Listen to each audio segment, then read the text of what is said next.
नमस्कार मंडळी, स्वागत आहे तुमचं पंकज क्लिप्समध्ये, ज्यात आपण मोठे पॉडकास्ट छोट्या छोट्या क्लिप्समध्ये टाकतो. ही स्टोरी तुम्ही नक्की एन्जॉय कराल, पण त्याआधी सबस्क्राईब करायला विसरू नका. आपल्याकडे इंडियामध्ये तरी भरपूर असं ब्लॅक मॅजिक वगैरे होतात. भरपूर व्हेरियस टाईप्सचे असतात. आता त्याच्यावरती मला एवढा नॉलेज नाही आहे, पण हे मी माझ्या डोळ्यांनी बघितलेलं आहे. आमच्या एरियामध्येच बोल किंवा नोन पर्सन बोल, म्हणजे तेवढ्याच एरियामधले. तर तिकडे ना काय झालं आहे, अशी खूप वर्ष आधी म्हणजे माझ्या मम्मीच्या लग्नाच्या आधीच्यापासूनची जी तिथं फॅमिली राहत होती ना, त्या 2 फॅमिलीमध्ये ते आजूबाजूला घर आहेत, त्यांचं कधी पटतच नाही.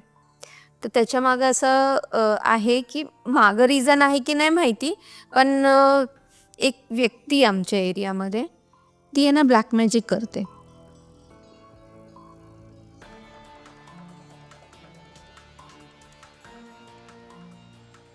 आणि हे मी माझ्या डोळ्यांनी बघितलं.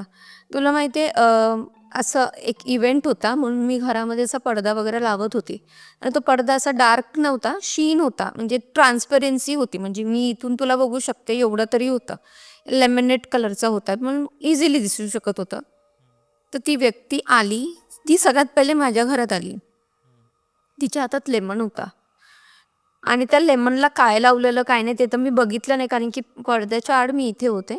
मम्मी पप्पा बाजाराला गेलेले म्हणून त्यांना काही एवढं नाही एवढं माहिती हे सगळ्या गोष्टी, पण मी नंतर सांगितलं त्यांना. तर ती जी लेमन होता ना, तो तिने टेबल असतो ना आपला ड्रेसिंग टेबल, त्याच्या तिने खाली नेऊन ठेवला. आणि आमचं घर असं रस्त्याला लागूनच आहे, तर कोणी पटकन असं येईल असं आहे. आल्याला तो टेबल होता, टेबलच्या खाली तिने तो लेमन ठेवला आणि मी ते तिला ठेवताना बघितलं. तर मी जोरात ओरडली, म्हटलं कोण आहे कोण आहे म्हणून. तर तिने तो लेमन उचलला आणि शेजारच्या ड्रम असतो ना, ब्ल्यू ड्रम बाहेर ठेवतात ना चॉलमध्ये, तर तिथे तिने नेऊन तो लेमन ठेवला. अरे हे घरात ठेवताना पण मी तिला बघितलं, मी ओरडले म्हणून तिने तिथून उचलला आणि तो शेजारी नेऊन ठेवला. त्याच्यानंतर मग मी थोड्या वेळानंतर मी विचार केला, म्हटलं काय ठेवलं असणार तिने म्हणून. ॲक्च्युली तिने काय ठेवलं हे मला माहिती नव्हतं, ते मला नंतर कळलं की तो लिंबू होता. नंतर मी पलीकडे म्हणजे शेजारी गेले, तिथे पण दुपारचा वेळेस होतं, कोणी नव्हतं. मग मी घरचं वगैरे आवरून म्हटलं काय ठेवलं असतं म्हणून एक्साइटमेंटमध्ये जाऊन मी बघितलं, तर त्यावरती तो लिंबू ठेवलेला तिने आणि तिथे कोपऱ्यामध्ये ठेवलेला आणि कोणाला न दिसेल असा. आणि त्या घरामध्ये आणि बाजूच्या ह्याच्यामध्ये इतर लोकांमध्ये एवढे क्लॅशेस, मी तुला सांगते, अनवॉन्टेड रिझनवरून भांडणं. त्यांच्या घरामध्ये अशा काही गोष्टी झाल्या की जीवावरती बेतल्यासारख्या. इतर अजून भरपूर काही गोष्टी आहेत की त्यांना निगेटिव्हिटी त्यांच्या घरात दिसायला लागलेली. दिवसाढवळ्यात ते लोक घाबरत होती. ती एक शेजारी एक आंटी राहते, ती पण म्हणजे अशी नकळत कधीतरीच अशी म्हणायची की मला खूप भीती वाटते, मला काहीतरी असं वेगळा भास होतो, मला एकटं राहावंसं वाटत नाही, मला असं वाटतं की कोणीतरी माझं तोंड दाबतंय मला. म्हणजे असं त्या दिवसापासून हे सगळ्या गोष्टी ना अति ऐकण्यात यायला लागल्या. तर आता ह्या गोष्टी मी त्यांना कसंच डायरेक्टली सांगणार ना, तर मम्मीला मी सांगितलं की असं असं आहे. तेव्हा मम्मीने ते शेजारची ताई आहे त्यांना सांगितलं की इकडं ती जी बाई आहे ना, सोनलनी बघितलेलं इकडे, मला घरी सोनल म्हणतात एनिवे, तर तिथे बघितलं, तर तिकडे लेमन ठेवलेला तुम्ही एकदा क्रॉस चेक करा. आता एवढं कोण क्रॉस चेक करायला जाणार, तर त्यांनी काय नाही ते उचलून फेकून दिलं. पण त्यांच्या घरात खूप म्हणजे खूप वाद. आणि त्या फॅमिलीजमध्ये असं आहे ना की ते दोघं एकमेकांचे तोंडही बघत नाही. आता नाही ह्यांनी ह्यांना काय केलं नाही, ह्यांनी ह्यांना काय केलं, पण ते बिकॉज ऑफ समवन, कोणाचं ते उतारा किंवा काय कोणतीही गोष्ट असू देत, कारण की त्यांची फॅमिली दोन्ही चांगली हसती खेळती आहे, लहान मुलं आहेत, मोठे आहेत, चांगल्या पोझिशन्सवरती आहेत, छान काम करतात. एखादं असतं ना ज्यांना बघवत वगैरे नाही, तर तशातली ती गोष्ट होती आय थिंक. पण आणि मी आय थिंक 6वी-7वीला वगैरे असताना आहे ना, आमच्या दारात पण असे म्हणजे असं कोणीतरी फेकायचं, लिंबू टाचण्या लावून फेकायचं. आमच्या दारात नाही, म्हणजे आमच्या गल्लीतच अशा फेकायचं. आणि एकदा मला आठवते 6-8 असे भरपूर बंचमध्ये लिंबू आलेले. भरपूर म्हणजे इतके लिंबू आलेले ना, मी तुला काय सांगू. आणि माझे पप्पा त्यावेळेस त्यांनी ना इतकं म्हणजे भांडणं केलेली की असं हे ऑब्व्हियसली आता कोणी असं घरासमोर फेकतंय वगैरे कोणी भांडणार. बरोबर. तर त्याच्यानंतर कसं झालं ना, माझ्या पप्पांनी तो लिंबू घेतला, ती टाचणी काढली आणि ती अशी पप्पांकडून ते म्हटले की ह्यानी काहीच होत नाही. त्यांनी ते जिभे म्हणजे असं रस असतो ना तो हे केलं, गिळला. ॲक्च्युली त्यांना झालं काही नाही, पण त्यावेळेस आमचे घरचे आणि शेजारचे वगैरे खूप घाबरलेले की असं कसं तुम्ही डायरेक्टली असं कसं केलं वगैरे. मग त्याच्यानंतर सगळं काही नॉर्मल होतं, सगळं काही नॉर्मल होतं. पण काही टायमानंतर ना माझे वडील तुला माहिती आहे असं धन वगैरे शोधतात, माहिती आहे खजिना खजिना असतो, तर त्या ह्याच्यामध्ये गुरफटलेली. म्हणजे काय झालं ना, त्यांचे म्हणजे फ्रेंड्स आहेत काही, तर त्या फ्रेंड्सने त्यांना सांगितलं की ह्या गावामध्ये आहे ना खूप खजिना आहे, तर तो खोदायचे, जमीन खोदायची आणि त्यामध्ये भरपूर ज्वेलरी असेल किंवा कॉईन्स असेल ज्याचं सोनं वगैरे. आणि त्यावेळेस ना खूप म्हणजे अशी परिस्थिती झालेली तुला सांगू मी की मम्मी एवढी वैतागलेली ना, खूप वैतागलेली. आणि मग त्यावेळेस म्हणजे आता ह्या इन्सिडेंटशी मी कनेक्ट करू की नाही ते मला माहिती नाही, पण स्टील असं घडलेलं आणि हा खूप वियर्ड एक्सपिरियन्स होता. म्हणजे वडील लिटरली त्या लोकांसोबत 15-15 दिवस 10-10 दिवस, आणि त्यावेळेस कॉन्टॅक्ट फोन्स वगैरे एवढे नव्हते, ते जायचे.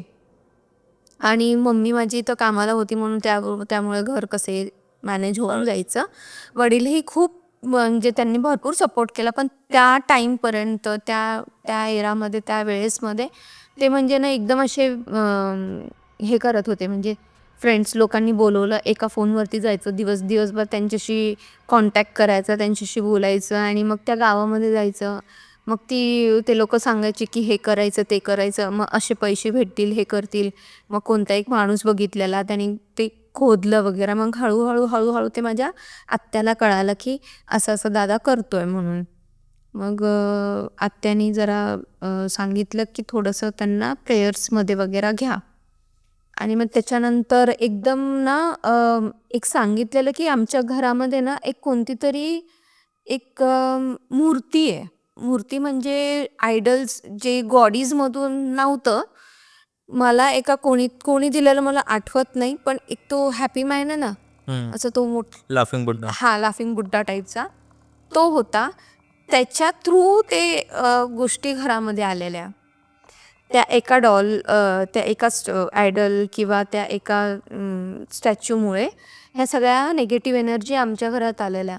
आणि ज्यावेळेस त्यांनी सांगितलं ना की ही जी गोष्ट आहे ना ती तुम्ही फोडून टाका, तुमच्या घरात ठेवूच नका. आणि मग माझे वडील जायचे आणि भरपूर पैसा पण खर्च करायचे. त्यांना ना सूदच म्हणजे त्यावेळेस ते त्याच्यामध्ये पूर्ण म्हणजे लिटरल मी तुला काय सांगू ना, त्यांना आमची काळजी होती, पण ते काय करतात त्यांना पण माहिती नव्हतं की मी काय करतो. ते नुसतं एवढंच बोलायचे की मी एवढा पैसा आणणार, एवढंच बोल, मी एवढा पैसा आणणार, मी एवढा. मम्मी म्हणायची की जे काही असेल ना तुम्ही तुम्ही आतापर्यंत मेहनतीचं केलं ना, मग ह्याच्या पुढे तुम्ही तसं नका करू. मग त्याच्यानंतर हळूहळू त्या गोष्टी नॉर्मल व्हायला लागल्या. आणि जसं तो आम्ही फोडला ना त्याच्यानंतर पप्पा नॉर्मल झाले. पण तेवढ्या ह्याच्यामध्ये एका व्यक्तीचा जीव गेला. तेवढ्या ह्याच्यामध्ये त्यावेळेस पप्पा नव्हते गेले, तर ते एका शेतामध्ये गेलेले. त्यांनी ते खोदलं आणि आणि ते सगळं रात्रीच्या टायमाला काम करावं लागतं. ते खोदता त्यांना आहे ना एक हंडा असतो ना तो दिसला. तो दिसल्यानंतर ते फक्त तो दिसतोय, पण ते खोदलं नाही जाते, अजून असं दिसतंय पण ते हातात नाही येत आहे. नंतर मग तो जो एक व्यक्ती होता जो विधी करणारा होता ना, तर त्यांनी सांगितलं की इथे असं हे करावं लागेल, स्वतः नरबली म्हणतात ना ती करावी लागेल, त्याच्याशिवाय हे नाही होणार हातात. मग त्या लोकांनी ते विधीमध्येच थांबवली की आम्हाला नाही कंटिन्यू करायचं आहे म्हणून. आणि ते म्हणतात ना एखाद्याला ते आस लागते तर ते घेतल्याशिवाय राहत नाही.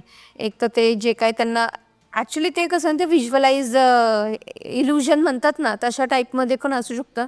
जर असतं तर त्यांच्या हातात आलं असतं. पण तसं काही नसताना मग ते जेव्हा त्यांनी विधी वगैरे केली, काय मंत्र होते ते पण मला माहिती नाही. पण पप्पांना त्यांनी नंतर सांगितले, की तो गावातलाच कोणता व्यक्ती होता आणि त्याला नंतर असा त्रास झाला आणि तो गेला. गेला. तो इन्स्टंट नाही गेला. तो 1-2 दिवसानंतर सडन डेथ झाली त्याची. तर कशामुळे काय माहिती नाही, पण हे सगळं इन्सिडेंट नंतरच त्याची डेथ झाली. तर ते म्हणतात ना, एखाद्या गोष्टीची हाव असणं, नको त्या गोष्टींवरती विश्वास ठेवणं, त्याच्यामुळे होऊ शकते अशा गोष्टी काही. बरोबर. मेहनतीचं कमवा असं आहे. आणि मे बी त्यानंतर तसे ते इन्सिडेंट झाले असतील अजून. करेक्ट. भरपूर लोक आहेत अरे असे म्हणजे ज्यांना ह्या गोष्टींवरती फेथ आहे, की शॉर्टकट वापरतात. मंडळी, जर तुम्हाला ही स्टोरी आवडली असेल तर डिस्क्रिप्शनमध्ये आम्ही पूर्ण एपिसोडची लिंक टाकलेली आहे, तो चेकआउट करायला विसरू नका. त्यात अशाच प्रकारच्या भरपूर स्टोरीज अवेलेबल आहेत आणि सबस्क्राईब करायला विसरू नका.